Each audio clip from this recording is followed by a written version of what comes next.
शहरी प्रदूषण का सबसे खतरनाक हिस्सा वो नहीं है जो आसमान को काला करता है या जो हमें फैक्ट्रियों की चिमनियों से निकलता हुआ दिखाई देता है। हाँ बिल्कुल, जो अदृश्य है वो सबसे ज्यादा खतरनाक है। सही, सबसे खतरनाक हिस्सा वो है जो पूरी तरह से अदृश्य है। एक ऐसा साइलेंट किलर जो हर दिन हमारी हवा को गर्म कर रहा है, हमारे फेफड़ों में भर रहा है और हमें इसका जरा भी एहसास नहीं होता। कार्बन डाइऑक्साइड यानी CO2। और अब वैज्ञानिक इसी अदृश्य दुश्मन को पकड़ने के लिए धातु शैवाल और कृत्रिम पत्तियों का एक ऐसा जंगल प्रयोगशालाओं में तैयार कर रहे हैं जो मतलब किसी साइंस फिक्शन फिल्म की कहानी जैसा लगता है। हाँ, तो आज की इस विस्तृत चर्चा में हम इसी विषय की गहराई में जाने वाले हैं। मैं सच में बहुत उत्सुक हूं। हमारे पास आज कुछ बेहद दिलचस्प शोध पत्रों और वैज्ञानिक दस्तावेजों का एक पूरा स्टैक है। और इन दस्तावेजों में काफी उन्नत तकनीकों का जिक्र है। बिल्कुल, इन स्रोतों में माइक्रोएल्गी से लेकर मैकेनिकल पेड़ों और पूरी तरह से कृत्रिम प्रकाश संश्लेषण मतलब आर्टिफिशियल फोटोसिंथेसिस के सिस्टम डिजाइन का बारीकी से विवरण दिया गया है। हमारा मिशन आज ये समझना है कि ये मशीनें विज्ञान और भौतिकी के नजरिए से असल में कैसे बनाई जाती हैं। और हमारा पूरा फोकस इस बात पे रहेगा कि इनकी आंतरिक कार्यप्रणाली क्या है, रसायन विज्ञान के स्तर पर कौन सी प्रक्रियाएं हवा से कार्बन को खींचकर उसे एक उपयोगी चीज में बदल रही हैं। ये आज के समय की सबसे बड़ी वैज्ञानिक चुनौती बन चुकी है ना? क्योंकि सिर्फ उत्सर्जन रोकना अब काफी नहीं है। एकदम सही कहा। जो कार्बन हवा में पहले से घुल चुका है उसे वापस बाहर निकालना भौतिकी और रसायन विज्ञान की बहुत ही जटिल पहेली है।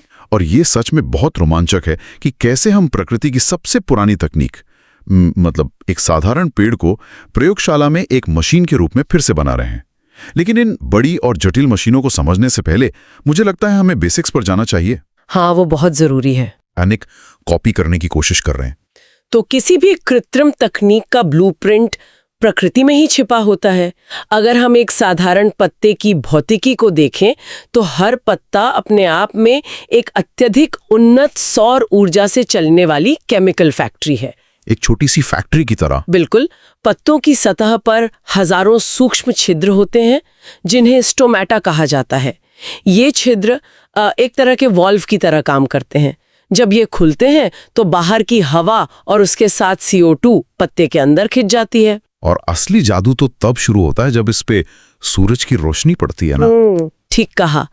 पत्तों के अंदर मौजूद हरा वर्णक यानी क्लोरोफिल एक एंटीना की तरह काम करता है। ये सूरज की रोशनी से फोटोन को पकड़ता है। ये सौर ऊर्जा इतनी शक्तिशाली होती है कि पेड़ इसका इस्तेमाल जड़ों से खींचे गए पानी मतलब H2O के अणुओं को तोड़ने में करते हैं।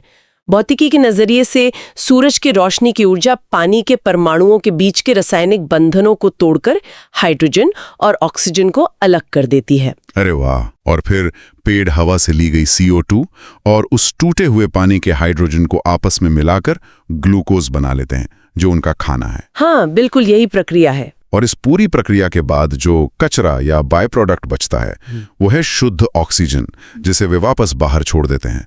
और जो कार्बन उन्होंने हवा से खींचा था वो लकड़ी और मिट्टी में सुरक्षित हो जाता है। और इस प्रक्रिया को ही कार्बन सेक्वेस्ट्रेशन कहते हैं। ये करोड़ों सालों से एकदम परफेक्ट तरीके से काम कर रही है। लेकिन अब एक बहुत बड़ी समस्या आ गई है। हमारे शहरों में जहां हर तरफ कंक्रीट है, अब असली पेड़ों के लिए जगह ही नहीं बची है। और इसलिए हमारे स्रोतों के अनुसार वैज्ञानिकों ने इस प्राकृतिक प्रक्रिया को शहरों के लिए एक तरह से अपग्रेड कर दिया है। जैसे सर्बिया के बेलग्रेड में लिक्विड ट्री या जिन्हें LIQID3 कहते हैं वो लगाए गए हैं। भारत में नई दिल्ली में प्योर एयर टावर और भोपाल में एल्गी ट्री बनाए गए हैं। हाँ, मैंने इनके बारे में पढ़ा है। बाहर से देखने में बस 600 से 1000 लीटर पानी से भरे बड़े टैंक या किसी एक्वेरियम जैसे लगते हैं। विज्ञान की भाषा में इन टैंकों को फोटो बायोरिएक्टर कहा जाता है। ये कोई सजावटी चीजें नहीं है, ये बहुत ही सटीकता से डिजाइन की गई मशीनें हैं जो सड़क के स्तर पर काम करती हैं। मतलब ठीक वहीं जहां वाहनों का धुआं और CO2 सबसे ज्यादा होता है। बिल्कुल वहीं पर ये पार्टिकुलेट मैटर और नाइट्रोजन ऑक्साइड को भी सोखती हैं। पर मुझे यहाँ एक शंका है। चलिए इसे थोड़ा आसान भाषा में समझते हैं। स्रोतों में ये डेटा दिया गया है कि सिर्फ एक एल्गे ट्री 25 बड़े पेड़ों के बराबर CO2 सोख सकता है। एक मिनट, सिर्फ एक पानी का टैंक 25 विशाल पेड़ों के बराबर कैसे हो सकता है? ये सवाल अक्सर पूछा जाता है। एक बड़े पेड़ में हजारों पत्ते होते हैं, एक विशाल तना होता है।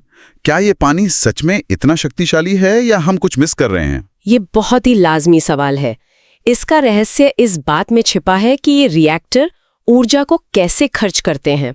एक असली पेड़ को अपनी ऊर्जा का बहुत बड़ा हिस्सा अपनी लकड़ी, तने और गहरी जड़ों को बनाए रखने में खर्च करना पड़ता है। हाँ, ये तो है। लेकिन इन बायोरिएक्टर टैंकों के अंदर जो सूक्ष्म शैवाल या माइक्रो एल्गी होते हैं, उन्हें तना या जड़ें नहीं बनानी होती। उनका 100% काम सिर्फ एक ही होता है, तेजी से प्रकाश संश्लेषण करना और अपनी संख्या बढ़ाना। ओह, अच्छा, मतलब हमने पेड़ से लकड़ी और जड़ों वाला हिस्सा पूरी तरह से हटा दिया है और सिर्फ क्लोरोफिल वाली मशीनरी को एक टैंक में भर दिया है। एकदम सटीक। ये ऐसा ही है जैसे जंगल की शक्ति को एक जूसर मशीन के आकार में कैद कर लिया हो। और दूसरी बात है इन रिएक्टरों की इंजीनियरिंग। इंजीनियरिंग से आपका क्या मतलब है यहाँ? इन टैंकों में पानी के बुलबुलों को एक खास तरीके से घुमाया जाता है ताकि टैंक के अंदर मौजूद हर एक शैवाल कोशिका को बराबर मात्रा में सूरज की रोशनी मिल सके। कोई भी कोशिका छाया में नहीं छिपती। वाह! यही वजह है कि ये पारंपरिक पेड़ों की तुलना में 10 से 50 गुना अधिक कुशल होते हैं और 15 मीटर के दायरे में पार्टिकुलेट मैटर यानी PM 2.5 को 45 से 55% तक कम कर देते हैं। ये एल्गी ट्री बाहर से तो बहुत शानदार दिखते हैं, लेकिन टैंक के अंदर का असली जादू तो कोई और ही कर रहा है। वो कौन सा जीव है जो इतनी तेजी से कार्बन खा रहा है? इस पूरी तकनीक का असली हीरो है साइनोबैक्टीरिया, जिसे आमतौर पर ब्लू ग्रीन एल्गी कहा जाता है। नाम में एल्गी जरूर है, लेकिन ये असल में पौधे नहीं हैं। अच्छा, पौधे नहीं हैं? नहीं, ये प्रकाश संश्लेषण करने वाले बैक्टीरिया हैं।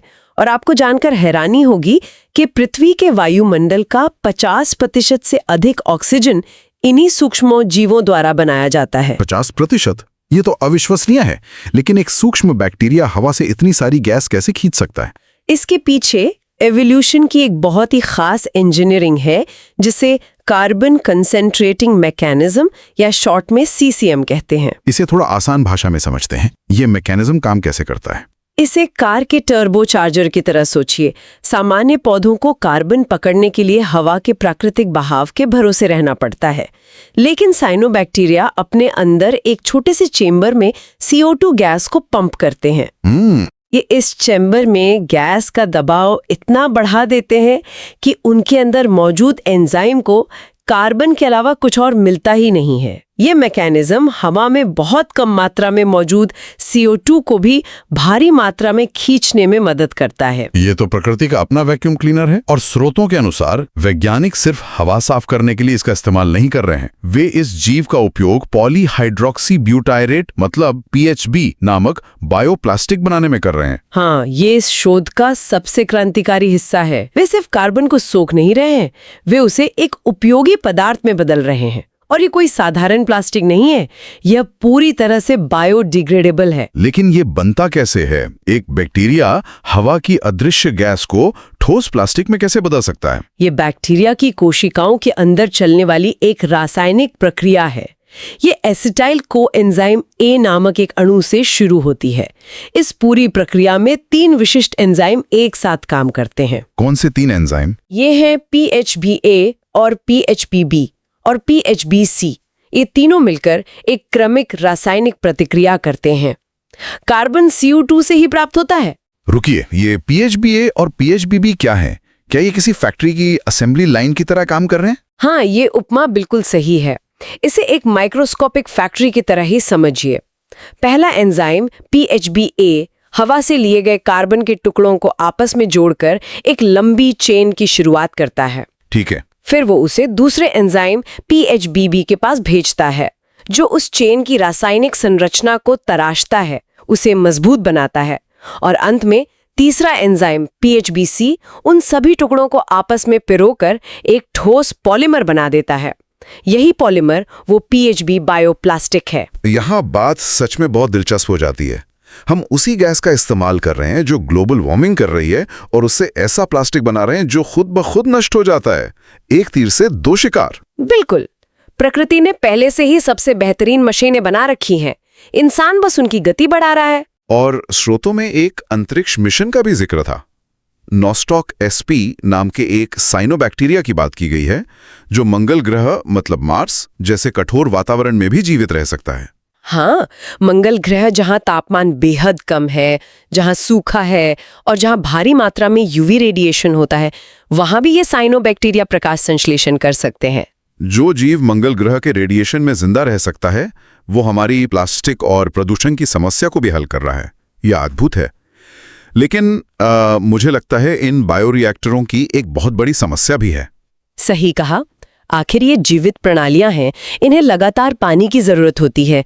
ये एक खास तापमान पर ही काम कर सकते हैं और सबसे बड़ी बात, अगर सूरज की रोशनी नहीं होगी जैसे रात में या सर्दियों में, तो ये काम करना बंद कर देंगे। तो यहीं से एक नया वैज्ञानिक सवाल खड़ा होता है।